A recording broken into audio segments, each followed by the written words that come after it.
Right, so this is the first of probably 3 or 4 lunge-based workouts that you can do at home. As you can see, I'm in my kitchen. The whole idea behind this is that you can do these with a small amount of space, even if you have cats which will inevitably walk across this video at some point, and other people doing stuff in the house. So this first one, we're going to be looking at how to make you feel more comfortable, feeling more confident through the most common lunging patterns that we see on a badminton court. So I've got this racket not because I need it, but just to show you guys which side is my racket side, because we're going to be doing different things for racket side and non-racket side. So I'll just hold it for the first round and then I'm going to put it away. But essentially what we're going to look at is a warm-up, which is just going to be going through the movements that we're going to do throughout the rest of the workout. And then we're going to look at position-based variables, so things that we can do by changing the position of the foot, changing the position of the body, to help build skill around the lunging movement and to help at the same time build confidence and strength. So we're going to start with the warm-up, which is just going to be with my racket leg going 12 o'clock, 3 o'clock, 6 and 9 o'clock through sort of a standard lunge, which is step out and back in again. So I'm going to go around this 3 times. Stop in the middle if you need to for balance, or you can just carry straight through.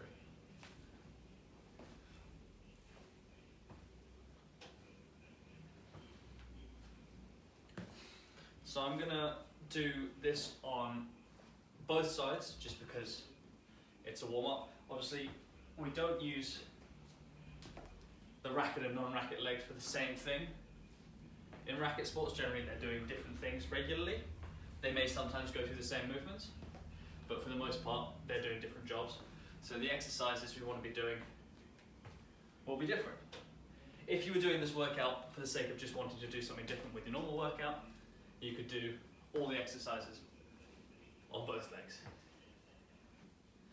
And what you'll also find as I go through this is I do start to get out of breath and talking is going to get harder. Right, so the only other one we're going to do is we're going to do a slightly more full version of that. So rather than doing 4 points on a clock face, we're going to do every number on a clock face. And I'm going to follow with my toes. So 12 o'clock is going to be there. And then I'm going to travel around, and the toe is going to point in the direction of the number. That's 3, 4, 5, turning out. If you don't feel comfortable doing 6 this way, you could just carry on going in a backwards lunge. 7, 8, I'm going to go round the back. Same for 9.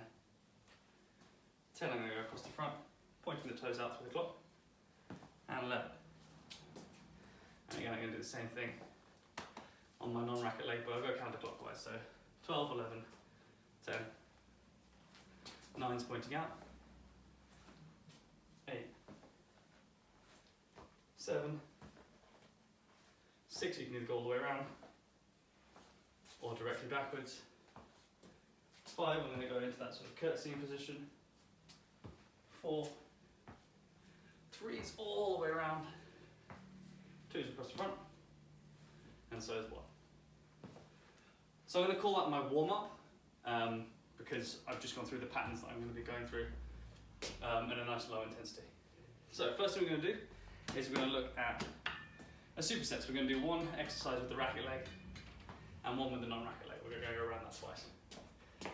So what we're going to do with the racket leg is we're going to do a forwards lunge, travelling forwards, which is our most common usage for the lunge in badminton, which would be your net return or anything at the net up here. You can see I'm getting out of breath now. So what we're going to look at is, rather than just doing our standard lunging pattern, we're going to turn the foot outwards on landing and then push back to the middle. So it's going to be step forwards, turn the foot out and push back. See? There's a cat. Turn out and back. And I'm just going to go for 12 of these to give me a nice simple number. Relatively low repetitions for a bodyweight exercise. We could easily make this harder if we needed to. And if we don't get to exactly 12, doesn't matter if you do 11 backs to 13, doesn't matter. You can see I'm stepping forwards turning the foot outwards, resisting the urge to step in the direction that I'm turning, so I'm going directly forwards while turning outwards. That's about 12. Put my racket down now, you know which one my racket side is, which is the orange shoe. And then for my non-racket leg, I'm going to do probably the most common lunging movement, which is stepping out to the side, and I'm going to do it in 3 different positions. So I'm going to go out and forwards, so that will be like that, directly sideways, and then out and backwards. And I'm going to keep this racket leg on the floor. And again, I'm going to count to 12.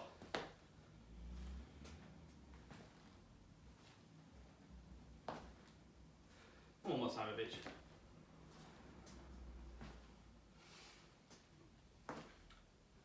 And we call that 1 set. So you could carry on going if you wanted to, because I'm alternating legs, I'm kind of giving this one a rest from its major job while that one's working. So if you feel like you can go straight back in, go straight back in, and we'll do another set of the same.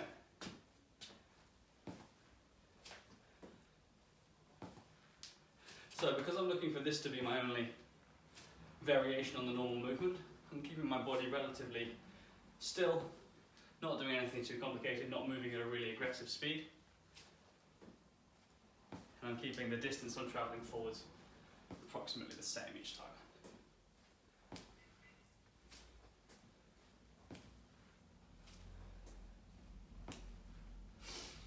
And as we get to around 12 again, you'll notice very quickly that I'm not very good at counting. I'll call that 12. And we'll do the same thing going this way. So diagonally forwards, directly sideways, diagonally backwards, big step, pushing back in towards that planted racket leg. And you can see, so far I've barely travelled more than 1 step in any direction, and the majority of us have access to that amount of space somewhere in our homes, or if you're lucky, in your garden.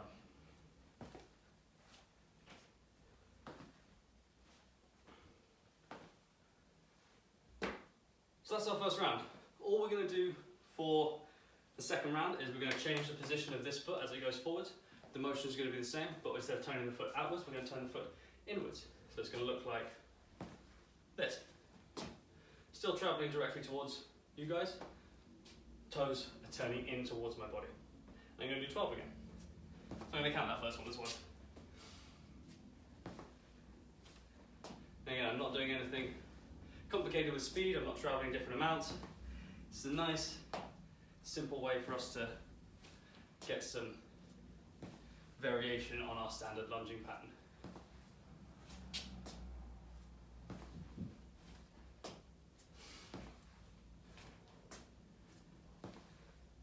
I'm going to do 2 more and I think that'll take me to 12. I'll get at least one of them right. Good. So, and what I'm going to do is I'm going to do the same thing with my non-racket leg. So as I step out, I'm going to turn the toes inwards, which will actually feel quite normal for me.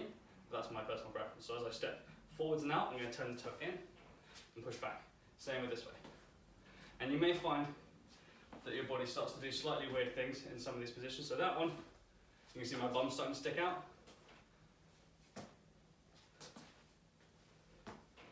And they're not necessarily going to feel that comfortable. And that's kind of the point. We're just looking for variety through the same generalized motion. I think I've given you one extra here. And that's 1 set. We'll do 1 more of those, and then we're going to add in some more variables in different places. But these 2 movements are essentially going to stay the same. Yes, there are other lunging patterns that we use regularly in badminton, especially at the higher level when you start to see more variation in how players travel backwards to the shuttle. But most people in a beginner intermediate environment tend to move backwards ideally in this position rather than ending in that position as they're learning. So I'm not going to go over that one in this video, but I will go over it in a later video because it is still applicable to badminton. It's just not as commonly used across the board in terms of all levels of badminton, which is why I'm not involving it today. Forward lunge and stepping out to the side tend to be a much bigger part of badminton as a whole. Right, we're going to do 1 more set. So forwards lunge, turn the foot inwards, going for 12.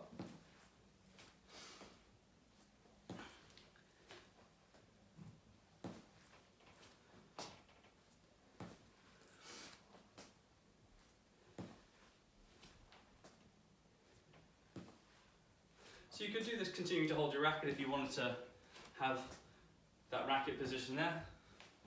Doesn't affect the exercise at all. If it makes you feel better, if it gives you something to concentrate on, if you need distractions. You could also do this with targets. If you have cones or mugs or anything, you can put them on the floor to aim your foot forward to keep you going to the same place. And we're going to count that as about 12. So turning the foot inwards, stepping forwards and out, directly sideways, and then backwards and in.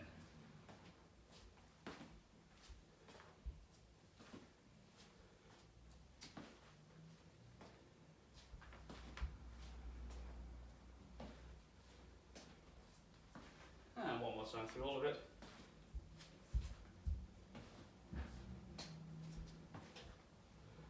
And those are our sort of starting variables. And all we did is we changed the position of the foot on landing, which is going to affect the motion slightly. We're still getting that generalized lunging position that we're going forwards towards the shuttle or we're traveling sideways towards the shuttle.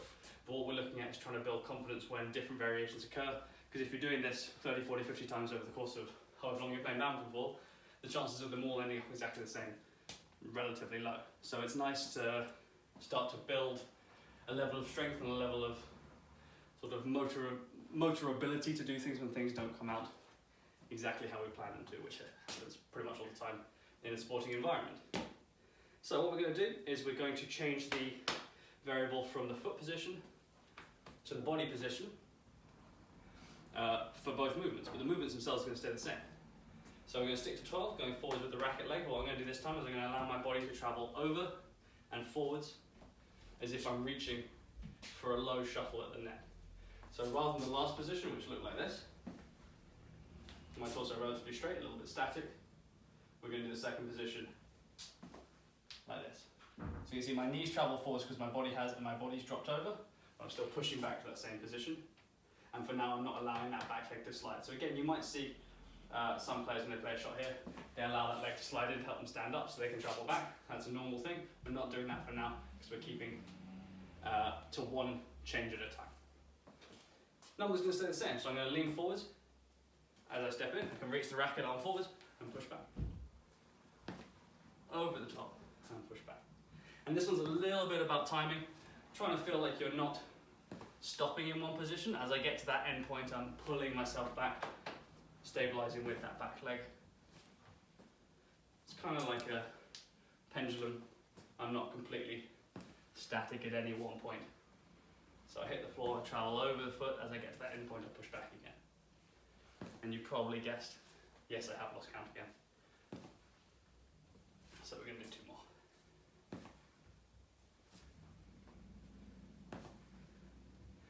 And we rest there. So, even though we do step with this leg, obviously we're never hitting with this hand. So I'm going to reach across my body with my racket arm. So going to those 3 points, all I'm going to do is, as I step, is I'm going to reach across towards where I'm assuming a downwards travelling shuttle is going to be. So it'll be forwards and out, reach across, directly sideways, reach across, backwards and out, reach across. How far you reach is up to you, but try and keep it relatively consistent.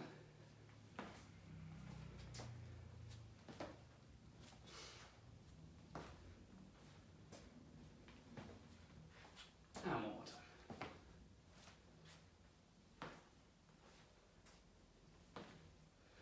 Good, we're going to go through that one more time.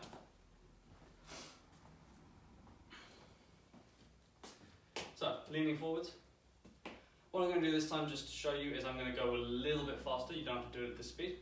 This is just a chance for me to increase the difficulty. There's an easy way to do that, is just to go push back out. So I'm driving through this front leg a little bit more to push myself back. So recover from my shot position with a little bit more force. An easy way for me to make it more tiring for me, so you can hear me getting out of breath, without actually changing any of the other body positions.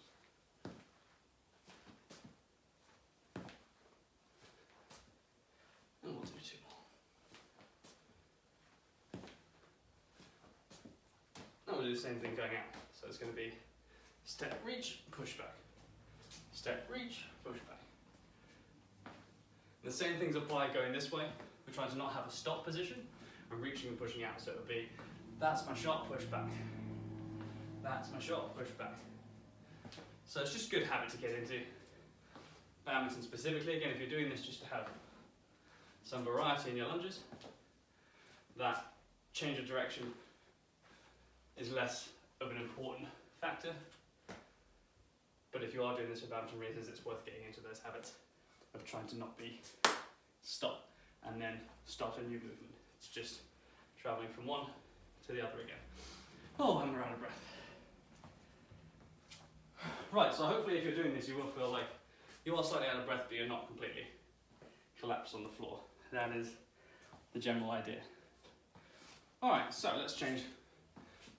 Actually, no, let's add an extra variable rather than change one. So we're going to add a variable on the return position. So what I'm going to do is I'm going to keep that forwards position the same, which is reach forwards. But as I come back, I'm going to reach my racket arm over my head towards my non-racket side. So from side on, it would look like this. It's like doing, I'm doing a teapot. So it's going to be forwards, lunge and reach, push back, reach over.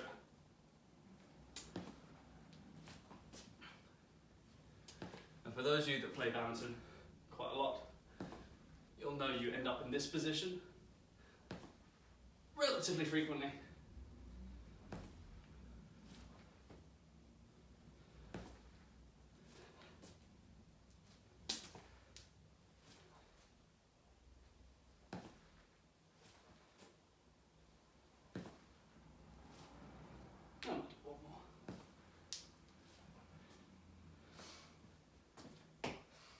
So we'll do the same thing coming back in from the other side.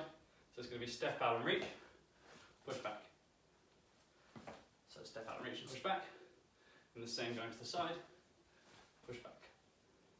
Going back, push back.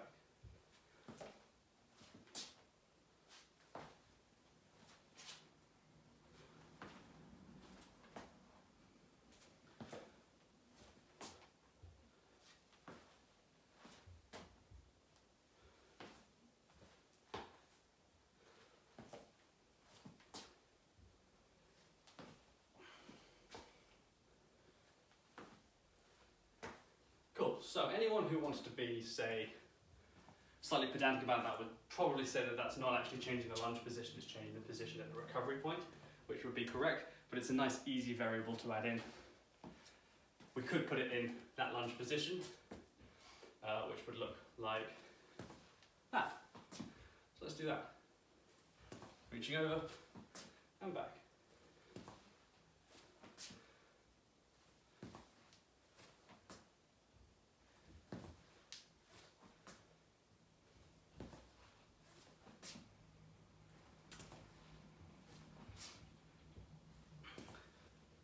So you might be thinking, it's unlikely that you're going to have to play round the head, over your head in a lunge position, and you'd be correct, but that's not the purpose of this position. The purpose of this position is to make this lunge feel slightly different, because this movement may happen without that. It's just a way to make it happen.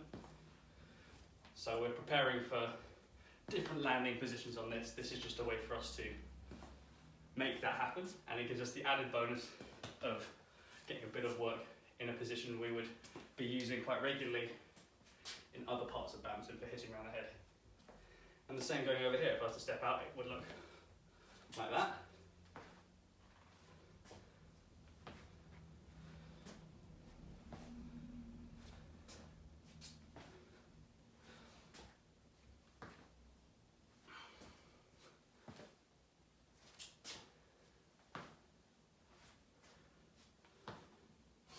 And one more.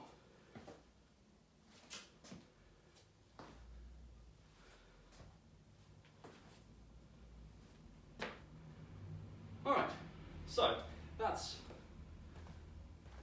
20 minutes of essentially 2 movements with 3 or 4 changes to start you off feeling some different versions of a lunge, and over time ending up, the idea is that this position, the standard position you end up in most of the time, along with all those others, will start to feel more comfortable, which will help improve anything within a badminton frame that uses that position. So anything at the net, and like I said, further down the line, anything in the rear foot where you end up in that slightly more defensive lunge position.